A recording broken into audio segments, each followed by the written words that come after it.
60 Minutes, the Optometry Edition, coming to you from the Illinois College of Optometry. I'm Riya Patel, and I'm a third-year student, and this is why you should consider me for your program.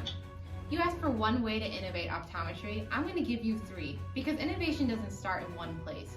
It has to start in multiple places to ensure that the future of optometry is bright. The first thing I want to consider, an idea that I think that we definitely need to embrace as optometrists, is artificial intelligence. What is artificial intelligence? Well, it's essentially using technology to help us provide better patient care, creating predictability models, creating models that will be able to analyze OCTs, fundus imaging, to better help us provide the care that patients deserve.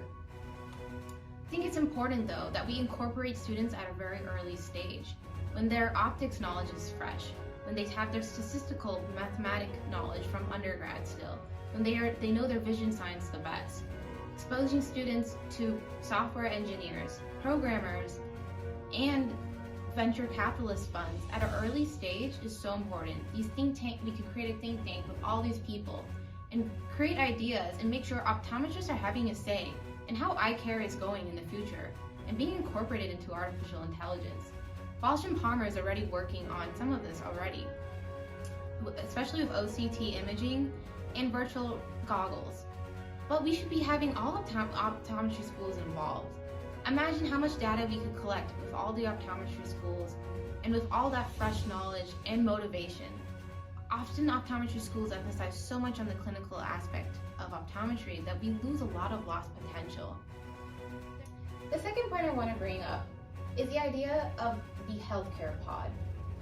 As optometry becomes so much more medical, it is important that we are comfortable with working with our colleagues in other specialties when it comes to neurology, primary care physicians, and even ophthalmology. The idea of the healthcare pod is that we essentially incorporate the yearly visits into one location: our dentist, our optometrist, and our primary care physician.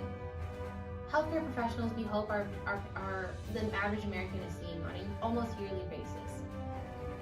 If we put all of those practitioners in one spot with a centralized EMR system, it can vastly make healthcare way more easier to the average American, while increasing patients' adherence and catching diseases earlier.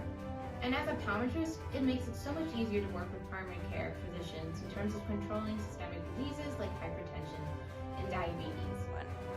The third point I want to bring up is low vision in optometry. Such a wonderful field and a way to help people who have really progressive blinding diseases. A lot of optometrists and optometry students are hesitant to go into this field due to they fear there's a lack of profitability. But I think there's ways we can change that, especially now that there's such a large market and patients who are in need of low vision, and it's only going to grow. Our boomers are aging with glaucoma and other progressive eye diseases, and they're definitely going to need these low vision devices.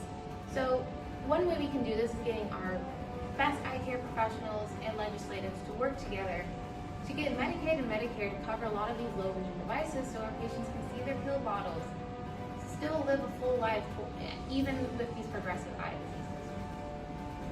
diseases. If you think these three options are great ways to change optometry, I think we could really work together. I would love to work together with industry leaders and other optometrists with their aged wisdom and knowledge to help implement these. This is Riya Patel from the Illinois College of Optometry. I hope you will consider me for your program. Hope to see you soon.